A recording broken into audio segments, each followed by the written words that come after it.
What's up? Dave Duford here. Hope you all are having a great day. In this video, I'm going to be reviewing a real life sales call from a top producer at the Dig Agency's free lead program. So if you guys love training and you want to really hear what it sounds like to be successful selling final expense, then stay tuned, because I promise you this is going to be one of the most impactful trainings that I have done to date. It's going to help your understanding of final expense tremendously.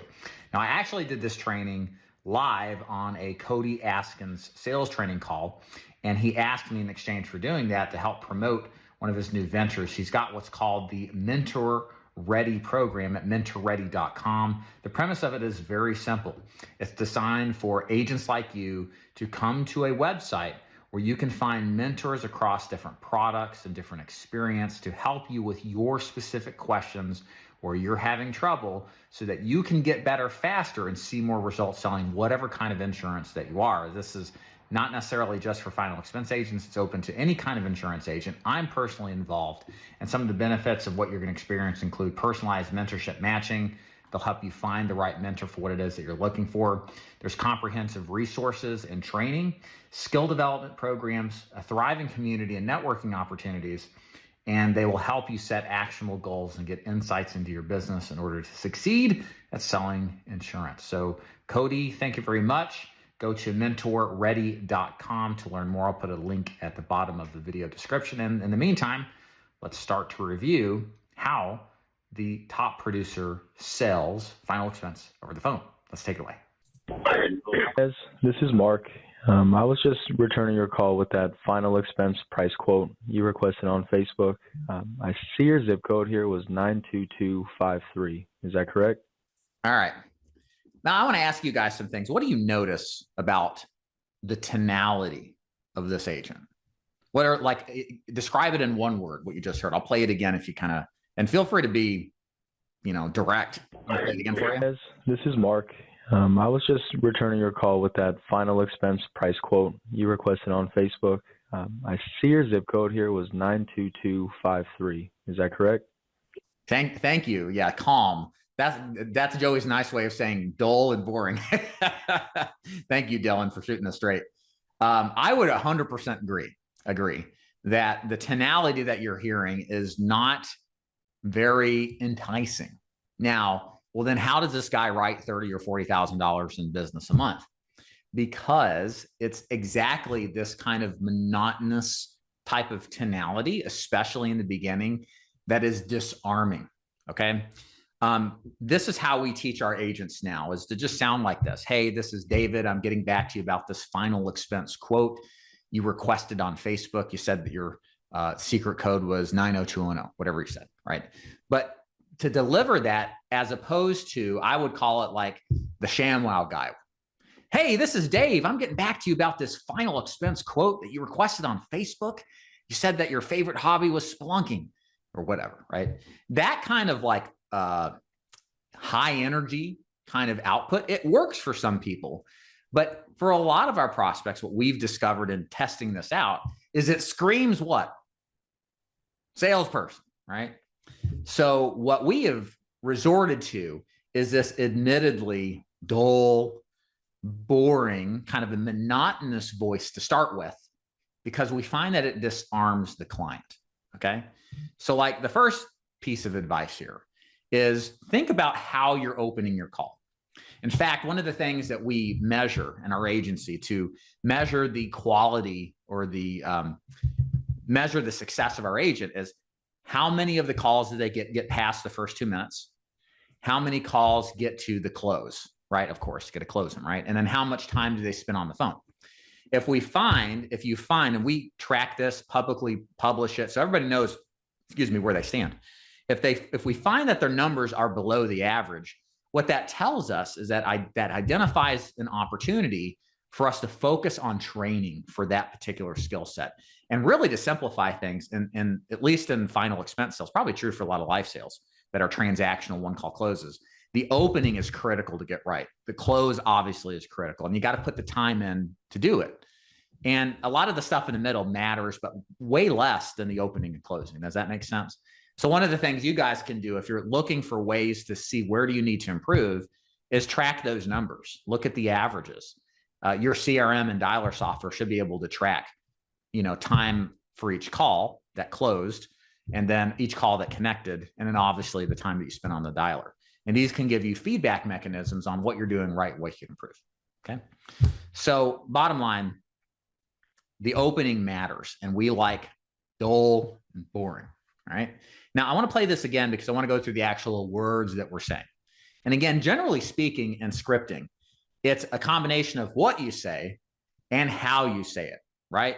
Like, there is, for example, if I say the word mom or mom or mom, I can say the same word, but the inherent meaning of that word is different for each of those ways in which I said it. Likewise, it's not just enough to know the script.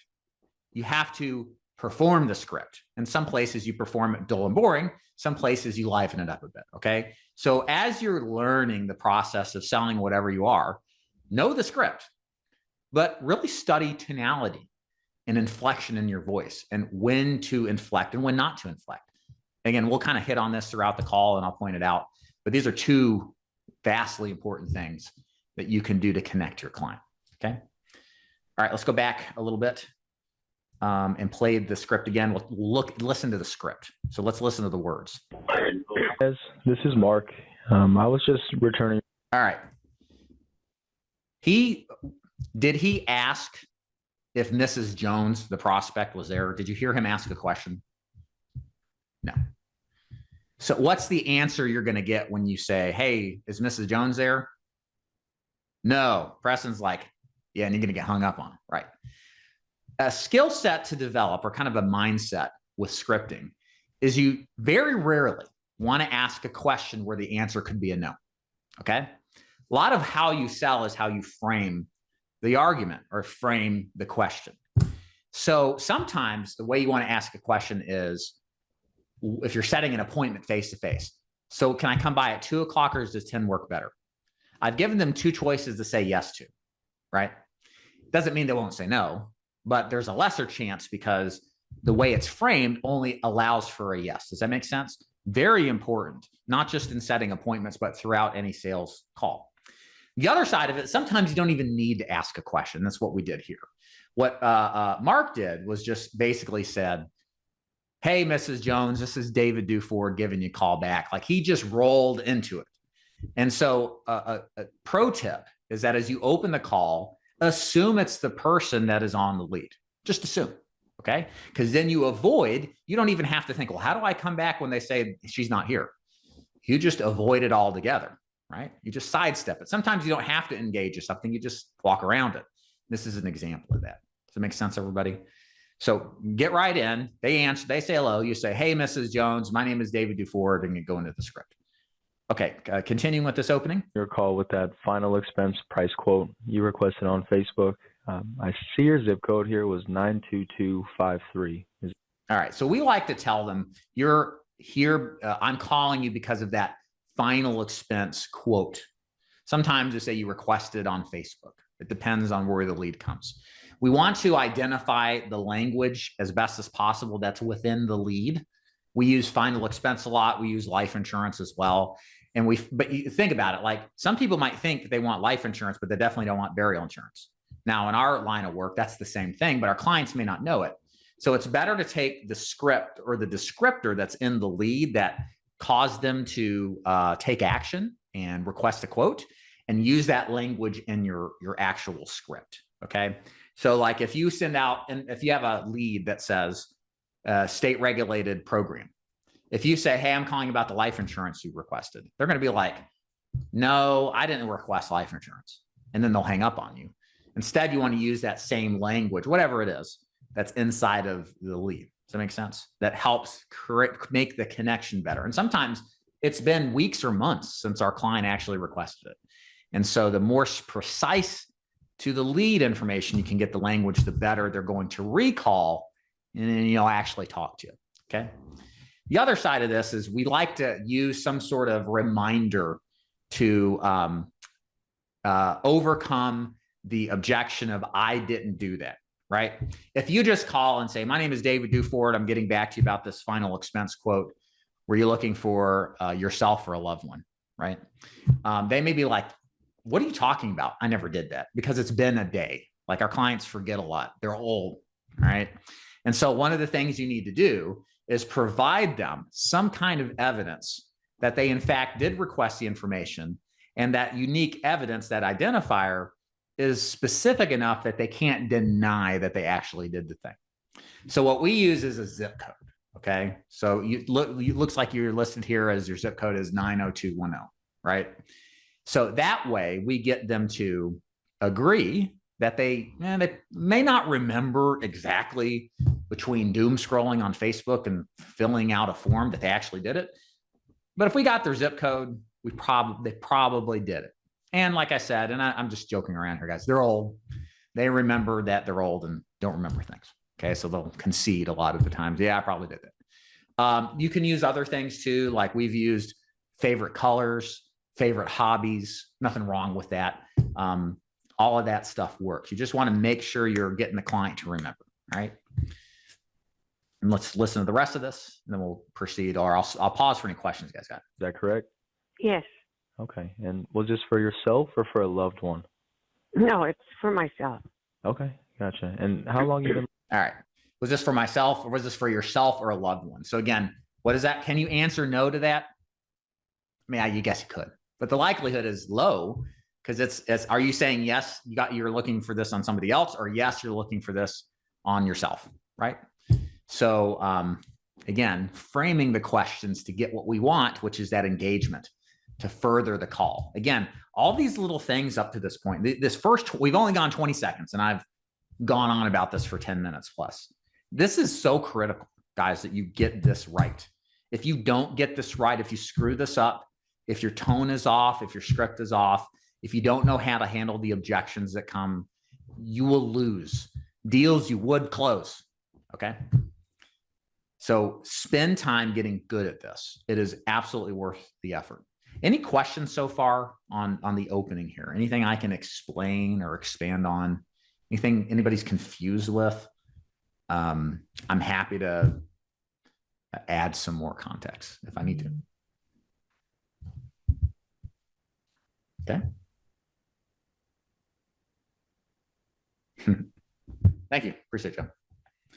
All right. So once we get past this initial resistance, typically the client, in a sense, consents to continue, right? It's assumed, but they're going to go ahead and kind of like give up the resistance and then go along with you for a period of time.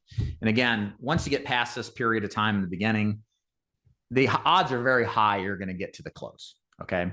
So we're going to definitely review what's going on in the middle, so I can provide some context. There's some good stuff to build value, to qualify the client based off of health as well as price, and then also how they pay.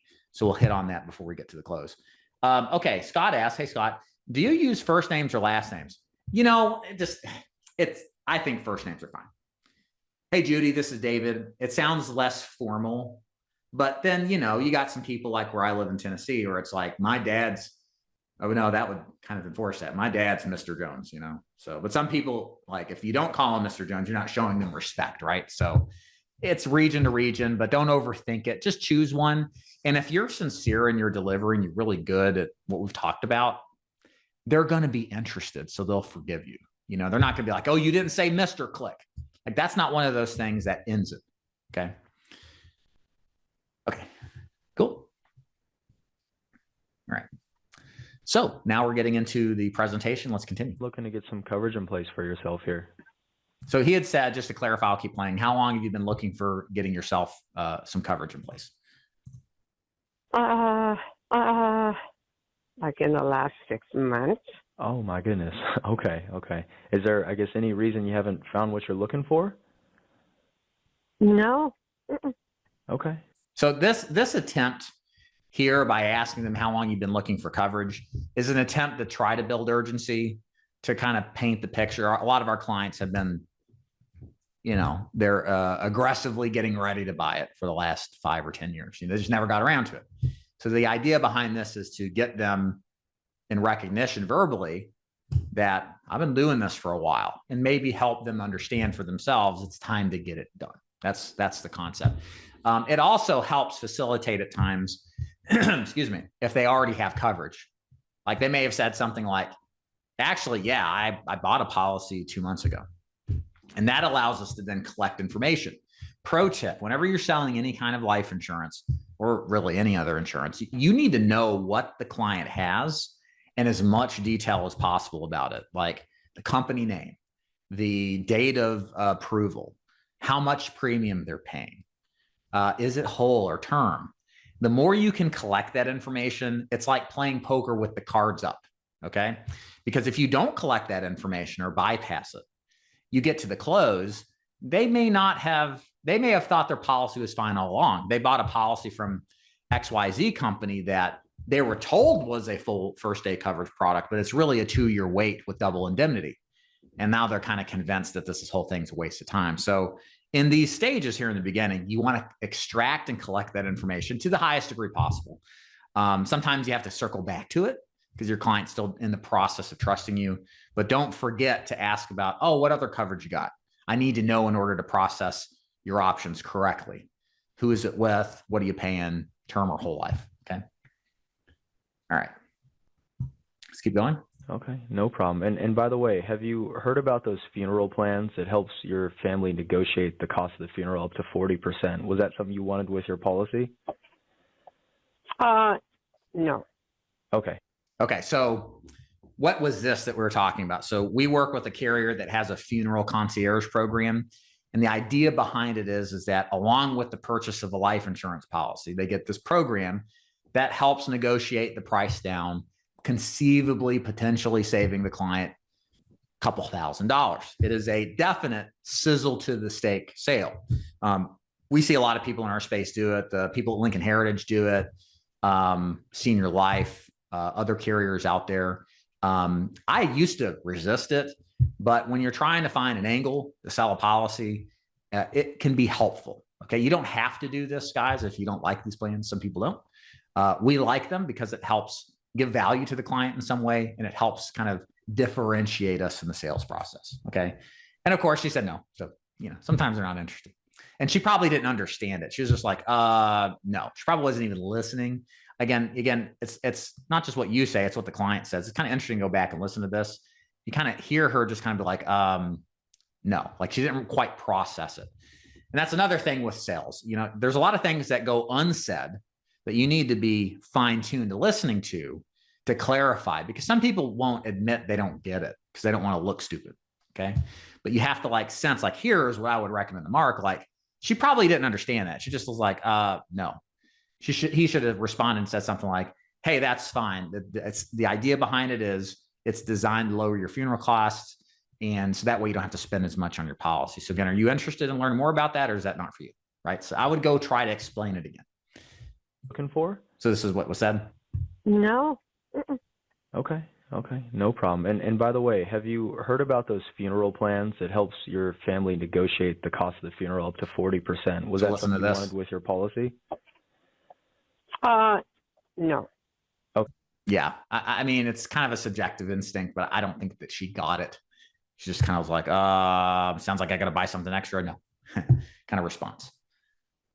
Okay. A couple of questions here in the chat. That's what I'm struggling with. When they say I have a whole life insurance, I don't know what to do with that. Congratulate them. Congratulations. You've got the best kind of plan that takes care of final expenses. There's other plans that terminate term insurance when you turn 80 or go through the roof in price. So what's cool with us is we have whole life insurance and we're able to shop around. A lot of companies don't.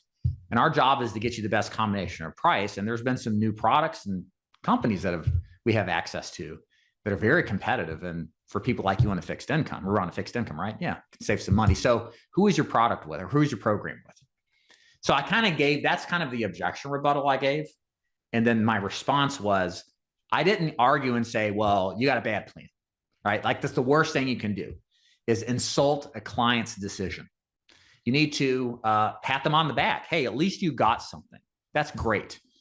And then tell them, you may not know this, but a lot of companies, very high price. They don't shop around. And there's a lot of different options out there. And we have some new companies designed for people on a fixed income that are very competitive. And then I don't ask them, are you interested in hearing more? I just go right in to say, so who do you have your program with? And then I shut up and listen. Again, I'm not asking for permission. Don't ask for permission, y'all.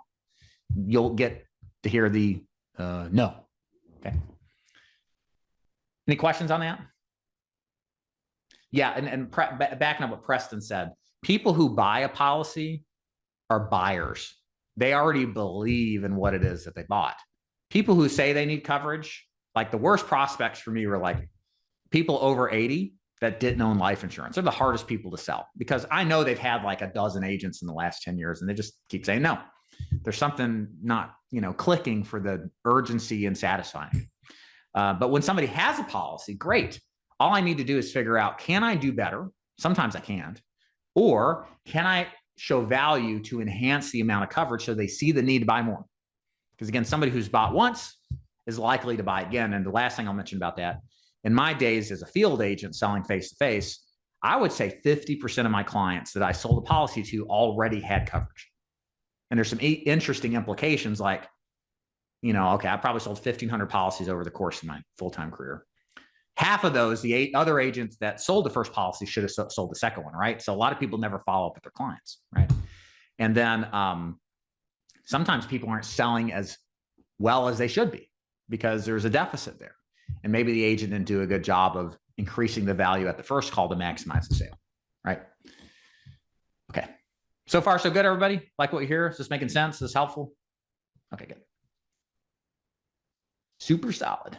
Is there a contestability period on final expense? Yes. Hey, Doris. Yeah, all life insurance has contestability. Some states, it's modified, like Kentucky, if you replace an existing policy with a new one and the face amount is equal to or less than it, it's not contestable. But then if you sell a bigger policy, the difference that's bigger than the first policy is contestable. But most states, and this is why anytime you do a replacement, what would you do if it was your mom? That's kind of the litmus test. Hopefully you love your mom. I love my mom. And write the policy only if it's like in your mind, you feel like I'm doing right by my mom. Is how I would approach it. But otherwise, contestability means, if you don't know, in the first 2 years of any new policy, if the client dies, then the company has the right, and it's mandated by the state, to double check to make sure that policy should have been sold, and then make sure that the underwriting was done correctly, okay? It doesn't mean it's going to get declined. It does mean that the death benefit will be delayed, but there is a risk that the policy will be declined, okay?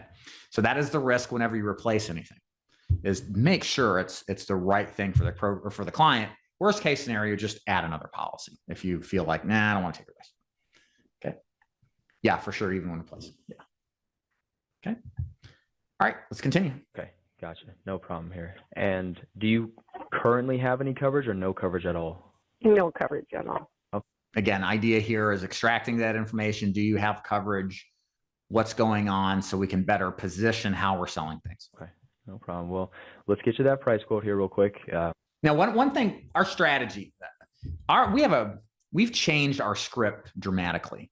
What we have found is on the final expense, that's all I can account to, is that our clients appreciate it when we don't, mess around.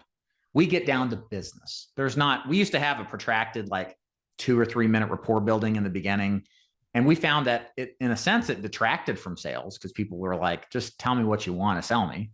Or it didn't add value. So we cut the rapport building down. Know that there's no rapport building. We're not trying to know about their pet rock and where they grew up. That actually comes later in the presentation, but it's entirely unnecessary.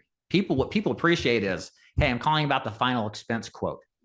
Let me pull up some numbers. Like we're at the 1 minute mark. We're talking about, let me pull up some prices. Now, of course, there's some more involved, but by trickling in that language about the price and getting it, it keeps that person engaged. Okay.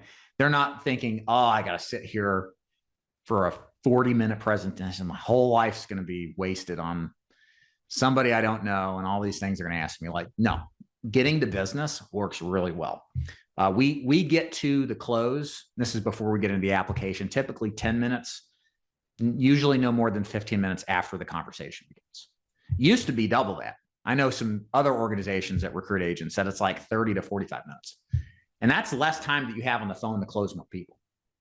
So I like the direct approach. By the way, if you want my script, if you go to daviddeford.com/ISS, you can get the exact script that we use in our agency. It's free, nothing to buy. Okay. It's all based on age and health, right? So what is your date of birth for me? 44. Okay. And we're kind of, muting some of this stuff. So if you hear it's awkward, that's why we're just trying to protect the client's privacy. And then we're out of California, right? Yes. Okay. And that makes us 80, correct? Yes. Okay. You sound a lot younger than 80, but I'm glad you're looking because this is typically the last insurable age. So that's good here. Yeah. So that was a nice little thing that Mark added in there. Did you hear that? You sound younger than 80, but for a lot of our companies, it's typically the last insurable age. FOMO. You turn 81. He didn't say this because there are other options, but there might be the potential. You can't qualify for what you want, and you'll have to compromise, right? And again, it wasn't like in your face, like you have to buy this today. It's like, hey, look, I'm glad we're talking. A lot of our policies don't go past 80. Again, getting them engaged and interested now. Okay, really important. Another thing I'll add in here. I don't like saying, wow, Mrs. Jones, you're 80, you're in such great health. You don't have any health problems. You're in such great health. I can't believe how, healthy you are. It's amazing. Like, what's the problem with that, class? What happens when you start saying that? Preston. There's zero reason for them to buy now because I'm so healthy. I'm going to be here in 20 years. So I can just spend my money on what I want to. Yeah. When you and we want to do this, if you're like me, I like to make people feel good, right? But you'll inadvertently shoot yourself in the foot because the client sometimes will think, I got some more time, no big rush. It's like nobody knows when you're going to die. And that's the kind of language you want to use is, hey, I'm glad you're healthy, but man, you know as well as I do, ain't nobody know when they're going to die, right? Like you need to get it in their head that tomorrow's not promised. And they know this too. They know it in their heart of hearts, but you cannot confirm their desire to be what I call world-class procrastinators. In our space, final expense, and probably in other niches too, people procrastinate about life insurance. You don't have to have it like car insurance, and most people don't think they're on their way to die.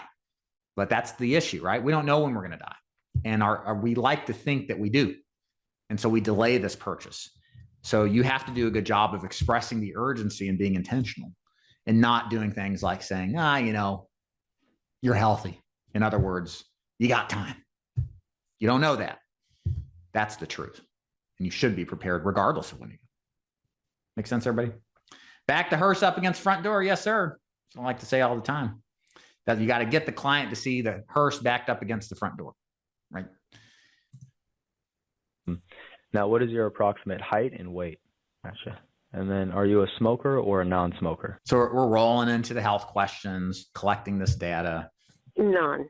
Okay, very good. And remember, the price is based on age and health, right? So do you have any mild or major health concern of any kind? I'm diabetic, but I don't use insulin. Okay. Mm-hmm. And is this diabetes with complications? I'll give you some examples. Like, have you been diagnosed? I have no complications. Okay. No amputations, nothing crazy. No. So again, we're kind of qualifying. So in asking the health questions, it's not enough to just say, so how healthy are you? No, I'm pretty good, except for that stroke I had last year. Otherwise, I'm perfectly healthy. You'll have people say this, So you have to follow up with kind of like poking and prodding. Like, okay, you have diabetes. Do you have diabetic complications? Do you take insulin? What was your A1C? Right? This is a series of batteries of questions that you should ask to further dig deeper into the health questions, because you don't want to get to the end of the sales call qualifying it with your favorite company to find out it gets declined. You will have to backpedal, possibly change the price to a worse price, and you may lose interest from the client. Of course, I've done this a number of times in my career. One time I did it with a client. I skipped through the health questions. I was there 2 hours and after 2.5 hours, I'm not interested anymore. I was so mad, but it was my fault because I didn't slow down and do things deliberately, right? So ask the questions in its entirety. Don't let people skirt by with like, I'm pretty good shape, for an 80-year-old. It's like, no, you're not. There's something there. You just have to keep digging. Okay. Makes sense? All right. Oh, no. And roughly what year were you diagnosed with the diabetes? It's been, I think, like maybe. So it's the interest of time. I'm going to kind of jump forward a little bit because you get the idea here what we're doing with the questions. Just asking them, going through the list. Very good. Yeah, my mom actually, she's on Jardiance. So what Mark's doing here, it's a good place. I paused here, is we ask rapport building questions in the health questions. We just find as people start to give us their personal information, they're a little bit more open to talking about their health issues or the agent's mom's health issues in an attempt to kind of relate to the client. Now, it's not over the top, like tell me your life story in the next 10 minutes, none of that. But it's just some friendly back and forth, just establish that you're not a salesperson. You're not an unwelcomed pest. You're a welcomed guest, right? And it will help them kind of lower that resistance to being sold, right? And plus, when you go through these health questions and you're asking about the prescriptions, you sound like an expert as you say it. And when you sound like an expert, people are more likely to do business with you. They trust you when you know all those big words on their pill box they can't, pronounce. Right? It's like a form of that, and it's working really well for her. So that's good. Oh, the only thing is that I have. So I'm bouncing ahead a little bit. Was that the only stroke you've had in your lifetime? That's all I take. Oh, that is incredible. Wow. Good for you. That's all I take. Yes. You notice how his tone's kind of lightening up a little bit now? He's a lot more friendly now. So you see how that tone shifted once we got through the opening. So yeah, I mean, you don't want to sound like an automaton robot the entire sales call. You'll never connect with anybody, but you want to sound that way in the beginning to get past some of the sales resistance and then relax as you get into it and sound like a normal person. Okay. I'll take maybe an aspirin. Okay. But to get you qualified. Just going back. Right. The real mild, yeah. Gotcha. Okay, that makes sense. No problem. So we're at the 4-minute, 30-second mark of this call. We've qualified the client. We kind of have an idea of what they want to accomplish. I think we're going to go into more detail in a second. And we've underwritten them, right? So we're well on our way, close to the halfway mark of qualifying the client and then selling them on our wares, right? Any questions? Good. Let's keep going. Great. Now, and by the way, I don't know if you missed it, but my name is Mark. Obviously, I'm a licensed broker here in California. So what I'm doing is I'm shopping all 30 plus major insurance companies to get you qualified and then find you that best plan with the highest possible value. Obviously, it needs to be completely within budget. Sound good? Yeah. Okay. So this is the introduction part of the sales presentation. We used to do this earlier in the sales call, but we found that it kind of slowed things down. So as we start to gain momentum and we ask them some questions and help, then we kind of formally introduce ourselves, unless the client asks earlier. But the idea here is that we're going to tell them who we are, what makes us, why we're calling, and what makes us different, right? So if we go back and listen to that, I'll kind of explain it based off what he said. Right. The real mild, yeah. Gotcha. Okay, that makes sense. No problem. Great. Now, and by the way, I don't know if you missed it, but my name is Mark. Obviously, I'm a licensed broker here in California. I'm a licensed broker here in California. You could say licensed insurance agent. That's fine to say too, but that's important. There's credibility questions people have. So saying your license is a good thing. So what I'm doing is I'm shopping. So here's what makes me different than the others. That's the implication out there and what benefits I can provide you. All 30 plus major insurance companies to get you qualified and then find you that best plan with the highest possible value. Obviously, it needs to be completely within budget. Sound good? And then really kind of a damaging admission. So damaging admission in sales is like mentioning something that is potentially damaging, obviously, or you wouldn't think a salesperson would mention. Most people think salespeople aren't going to talk about the price and they're going to want to charge the highest amount. When you say something like, hey, obviously we need to get something that's comfortable and easy for your budget. Does that make sense? Like people like hearing that because they don't expect a salesperson to care about their budget. They expect, even if this is irrational, they expect that they're going to gouge them to death, right? Why wouldn't they think that? They don't know who you are. So you want to take time to say, hey, and this works on anybody. Hey, here's who I am. Here's why people do business with me. Here's why I'm different. And then part of that difference is my job is to get you the best plan at the most competitive price so you don't have to overpay or some variation of that, right? People will really appreciate when you say that.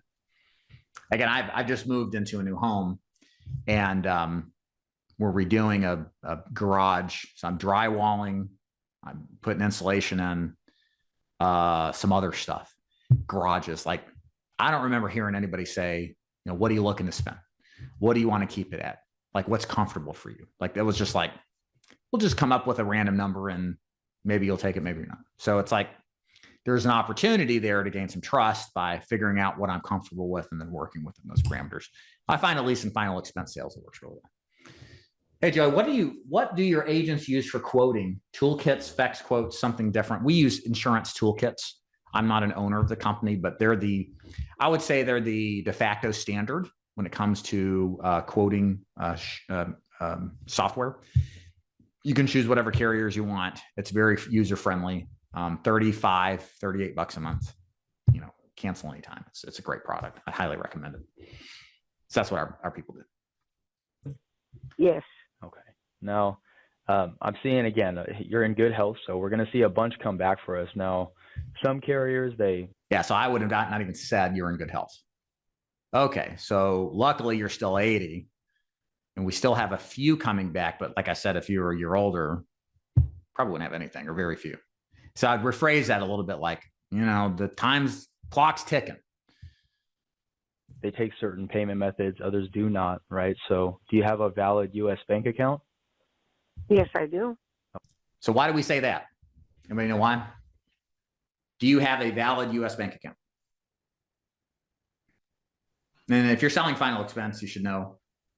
Because if they don't have a bank account, then they usually have a direct express. And if they don't have that, then they're going to want to pay by mail, which means they'll never pay and you'll get chargebacks.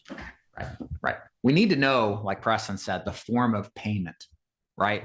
Because certain companies in our niche, final expense, they'll take bank draft, but they won't take card payments like Direct Express, Chime Card, NetSpend, et cetera.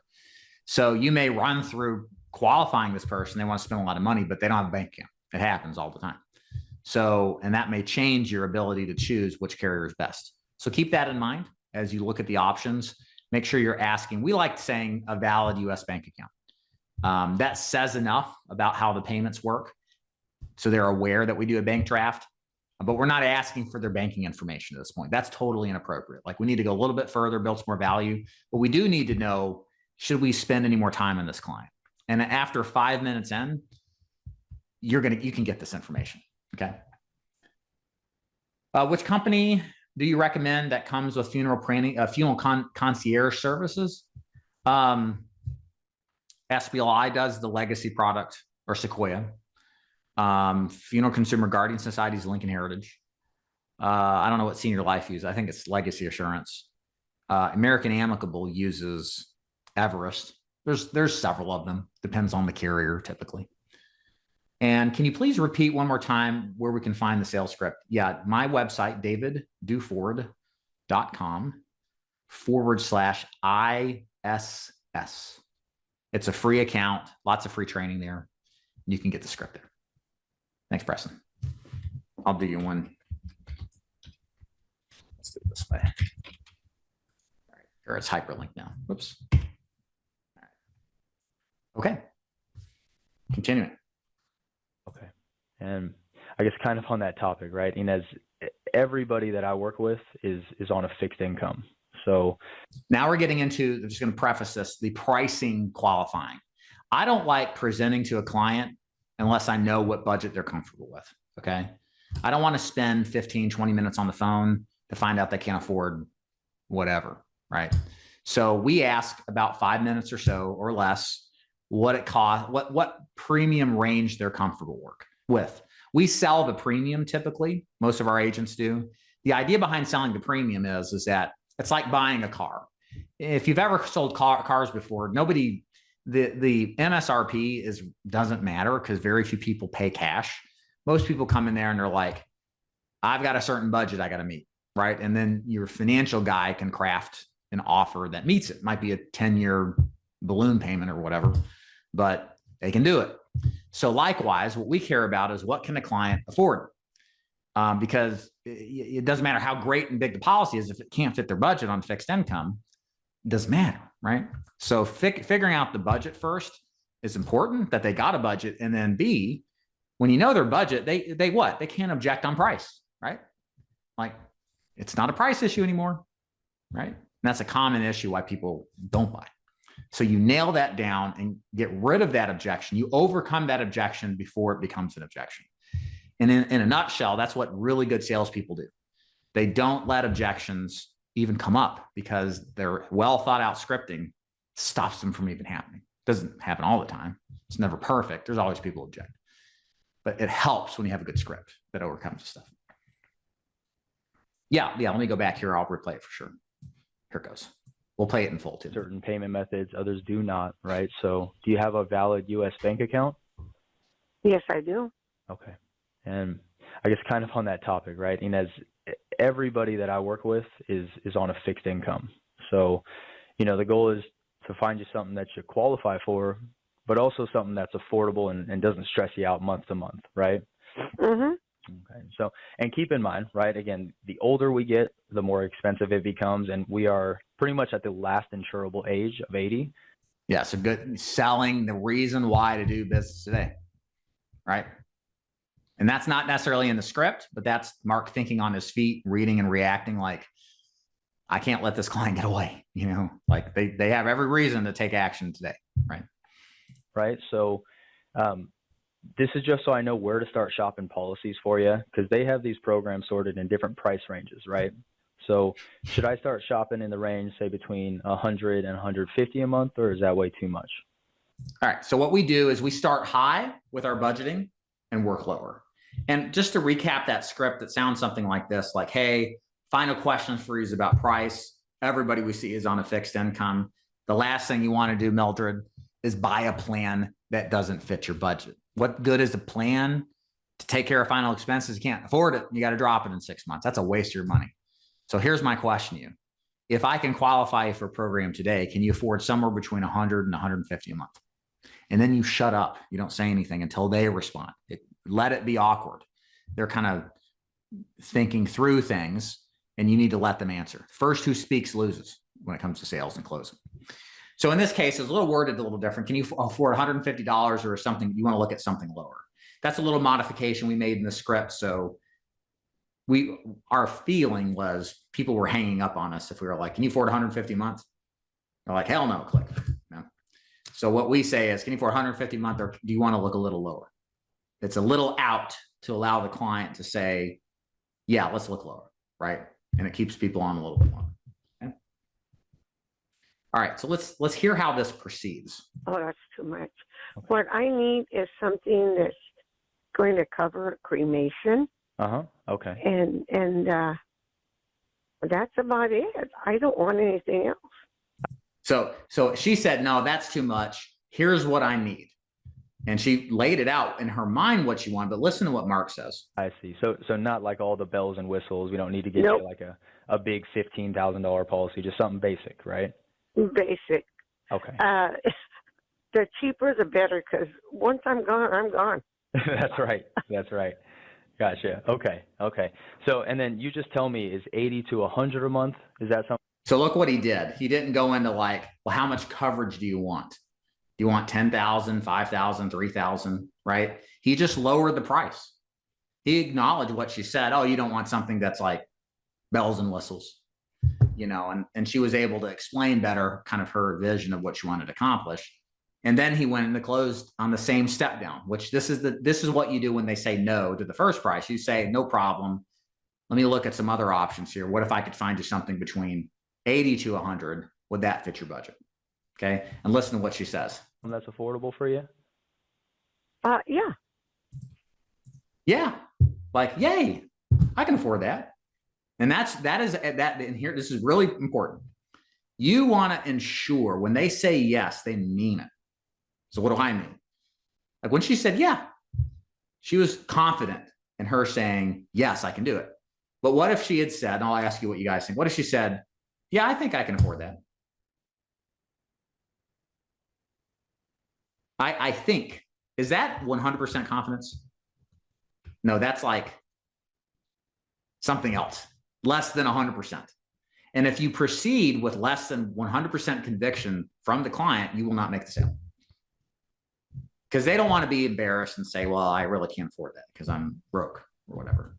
So anytime I hear somebody say, yeah, I think I can afford that, I'll say, hey, since you said you think you can afford it, to me, that means that's probably not a good price. Let's go a little lower.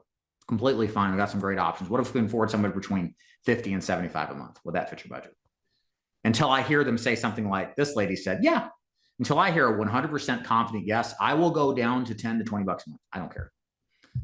It's all about activity. Get the client coverage. It doesn't matter what the price is. Get people insured, protect families, right? So I'll go all the way down. I get everything I can. And, but what you don't want to do is, arm wrestle or headlock the client into buying something they can't afford, or they're not 100% confident. Because I promise you, I've tried it long enough and it always turns out to be like, well, actually I can't. They wanted to save face. Does that make sense? Yeah, Joey, they'll say something like that, like a deflection. Let me check my budget. So never pin them down on price. My strategy is just lower it until they like it. Okay.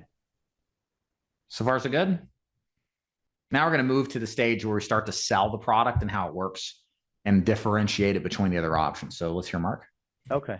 Gotcha. So we'll start looking in that range. And we mentioned we're just looking for covering a basic cremation, so that's really good. Do me a favor, Inez, go ahead and grab a pen and paper. I'm going to give you some price quotes to write down here. Hold on. Okay. So again, what Mark is doing is say, go grab a pen and paper. Here come the price quotes. Remember, we're going back to like saying, make sure here comes the price quotes. Just keeping them engaged so they don't feel like they're on the phone dragging out. Now, of course, what Mark's going to do is go into like, do you know the difference in term and whole life? We'll listen to that in a second. Yeah, and that's a good point too, Joe. He said, go get this. Do this for me. He's telling people what to do. As a salesperson, you cannot fall into this idea that you have to ask permission at every stance. Plenty of things in life you should ask for permission for, but selling is not one of them, okay? Because if you do that, you inadvertently sound less confident. If you're always asking, are you sure you want to do this or permission? Like then they start thinking, well, he's not confident in what he's doing. But they really don't think this. They're just like, something's off. I don't really feel good about this, right? So how you say things and in a way that's not going to be constantly permission-based is critical if you want to get a sale, right? I'm outside, so I have to go back inside the house. Oh, that's okay. So let me bounce ahead a little bit. Okay. Okay. Yeah. So, and then I do just want to make sure that I'm choosing the right product for you, right? Do you know the difference between term and whole life? I know that one of them you have to wait 2 years before you get covered for and the other one is, you go ahead and tell me because I don't. Sure. Yeah. So why do we say this? Because we want to differentiate between other options out there, right? Somebody might be thinking Primerica's term plan is the same, if not better, than a whole life plan. Now, better, arguably, is based off of the goal of the client. A term plan that rates up after 70 and cancels at 90, but the price increases are so enormous the client can afford it, is not a good idea, even if the face amount is double, right? However, a plan that's fixed in price, rates never go up and fully covered the first day, even if it's less coverage, well, that solves the problem better, right? So get out of this whole term is better. Whole life's a scam. That's performative BS that the gurus do to get attention. They're just tools in your toolbox, and you use them when you decide based off of your analysis what's best for the client. In our case, final expense is almost always whole life insurance. But we want to show them the difference because a lot of the options that are out there, these companies knowingly are selling term insurance that's going to cancel at 80. And the clients don't know any better. Our clients are not geniuses or academics. They don't read through things with a fine-tooth comb. So we have to take time to not sell is the wrong word, educate them, train them, teach them on how good coverage looks and how bad coverage looks. Invariably, what you're going to get is that by training and teaching, people want to buy from you because guess what? They think you're the expert. You know the difference. You can take care of them, right? So training and teaching is selling. It's, I think, the optimal way of selling. And you want to exhibit that in your presentation to some degree.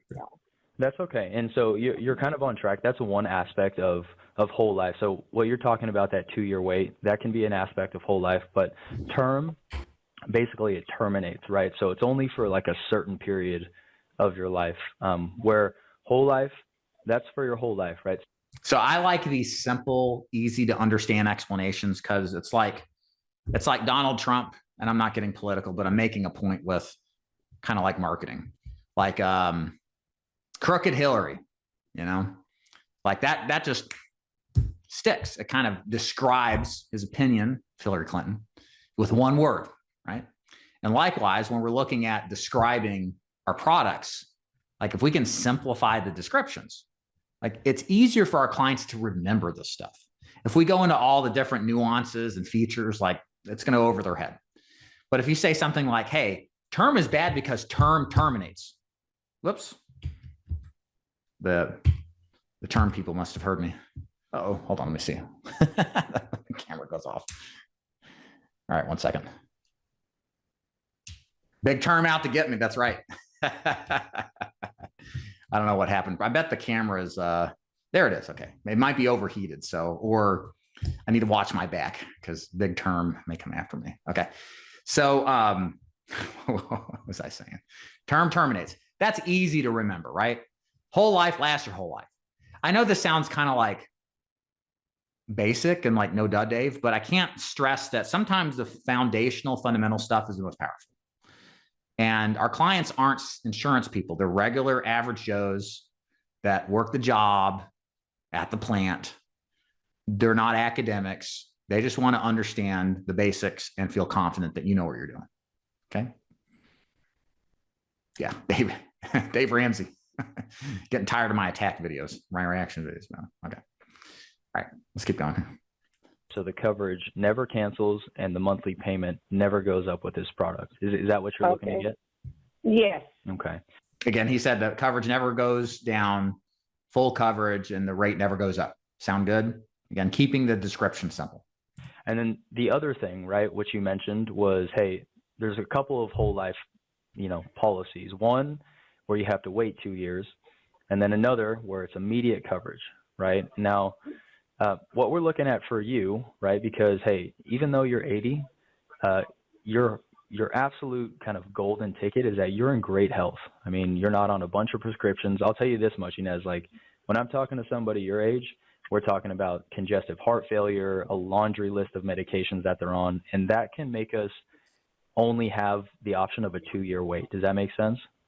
Yes, I understand. Yeah. Okay. So that's what we'd be looking at for you here. So, yeah, after I do the application for you, again, you should qualify for level first day coverage. That means absolutely 0 wait time, right? No 2-year wait. From the date of your first payment, you are 100% fully covered for that whole amount. That's what I need right there. Okay. Perfect. Music to my ears, right? Yeah. So what Mark did in referencing the health was saying most people are almost dead, in so many words, when they're your age and can't get what you can get. So you can get fully covered from the first payment. And you really need to be excited. I would amp my tonality up like, hey, man, you can qualify for full first day coverage, Mildred. What does that mean? If you die for any reason, natural, accidental, you're fully covered from the first day. You know how hard it is to get that on somebody your age? It's next to impossible. This is why it's so important, because like I said, you're going to age out of this. You may not have this opportunity again. So I want to sell that. Like that is something where I will sell it. Because again, a lot of what stops people from taking action is just procrastination, just resistance, I'll do it tomorrow. And so you have to, in these instances, you've gained their trust. So it's okay to sell it. Be excited about it. Right. And this is your only shot. Now let's see, we got that pen and paper. These prices are about to start to come back for us. I guess, okay. Can you describe for me, right, Inez, like what were your thoughts and concerns that caused you to want to get this amount of coverage in place here? Now, this is interesting. This is a question I usually like us asking earlier on to kind of delve into the mind of what is making the client tick, maybe in the health question section. I don't even think, honestly, that it was necessary to ask this at this point. She's ready to buy, right? She's like, that's exactly what I want. When you hear that, it's time to like grab your paper. Here's the prices. Yeah. This is almost a distract. It's good that you ask this, but it's right train, wrong track, right? Like that should have been done earlier when it would have been more valuable. This is almost like a sidestep of getting to the close. Okay. So we'll listen to it because there's some value here, but understand like the better strategy is for Mark to just say, write these down. Which one do you want to start with today? Because I'm 80 years old, Mm-hmm. and you never know. Yeah. And I mean, isn't that true? And like, you know, for a lot of my clients, it's something that happens in their life. Maybe it's a loved one or something where it's a complete surprise, right? And it's like, whoa, tomorrow isn't promised, essentially, right? And well, so, you know, when you get to be this age, you're not going to get any better. right. And it's good that it's good he's shutting up and letting her admit all this. She admits, you know, it ain't getting better. Like it's her own idea that tomorrow's not promised, in other words, right? So always shut up when the client starts talking, especially when it comes to this stuff, because they'll tell you everything you need to know to convince themselves they need to buy if you just be quiet and let them talk. You only have one direction to go. Yeah, very true. Gotcha. And I get it. So, and as if you, I guess, do not get a policy, who's going to get stuck with the bill? My daughter. Okay. And you notice that tone change? My daughter. She's been high energy the whole time, and she's like, my daughter, right? So a good follow-up question to this would be, well, what would happen if you didn't get a policy today? How would your daughter pay for it? Like really dig into that. I like putting salt on the wound. Why? Because they may not buy if we don't. Again, right now I wouldn't have done all this. I would have just closed. But earlier on, really good to help set the table of how important this is to get. Okay. I guess how on earth would she pay for it if we don't get a policy here? I know. Okay. Oh, okay. Yeah. That's right. Well, it's good that we're talking, Mrs. Jones. Yeah, my camera's dying. Here, hold on 1 second. It's too hot. Hold on 1 second. All right, good. Okay, perfect. Get this one out of the way. Sorry about that. So yeah, like that's the pivot there. Yeah, I don't know, or whatever she said. Well, good. I'm glad we're talking. Let's take care of this now and then close. All right, almost done here, guys. Okay. Would she have to like get a loan or like start a GoFundMe or something? No, I have other children. I have 4 other ones. I have 5 in total, but it's something that I don't want to have them have to worry about. Okay. I gotcha. So let me make sure I'm understanding everything, right? So obviously we're looking for a policy that, hey, first day full coverage. Yes. The coverage never cancels and the monthly payment never goes up. But then most importantly, when the time comes, your kids aren't just grieving, but also trying to get the money together to pay for it. Is that why you need to get this done? Yes. Okay. Gotcha. No problem. Well, okay, these just loaded up. And that's all good earlier on. It gets the client on board to what's going on, sells them on the process, what they want to accomplish. They're going to feel more confident in you earlier on. Again, unnecessary at this point because Mark did a great job otherwise. For us, Inez, keep in mind, any of the pricing options are okay to choose. Higher or lower is totally fine. All we have to do from here is just submit your application to the insurance company to make sure you actually get the approval. Okay? Okay. Yeah. And so this is just saying, hey, it's okay. Pick what you want. There's no pressure to buy. Again, an attempt to build rapport and not force the client to buy something they can't afford. You can choose whichever amount of coverage you want. You're the one in control here. Okay? Okay. So perfect. Are we ready for the first price? Yes. Okay. So first thing I want you to write down is the company that we're looking at for you, right? So okay. Go ahead and write down American Amicable. Hold on. Okay, no problem. Let me bump forward a little bit here. Good health, especially for an 80-year-old. So the first price they came back with, go ahead and write down $10,000. Okay. And then with that $10,000, go ahead and write down $113.68. Okay. And then the next one they came back with, go ahead and write down $8,000. Okay. And then go ahead and write down $91.47. Okay. And then the next one covering kind of a basic cremation, right? Go ahead and write down 6,000. Okay. And then with that 6,000, write down 6926. So we do a 3-option good, better, best close, standard issue close, guys. It works fine. I've done it since 2011. We do it in our agency in 2025. Like, it just works. Give the range. I like giving the range.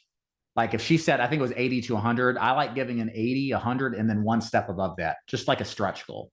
So that way, in case they really want to spend more, you give them the option to, but they don't have to, nor do they feel pressure to, right?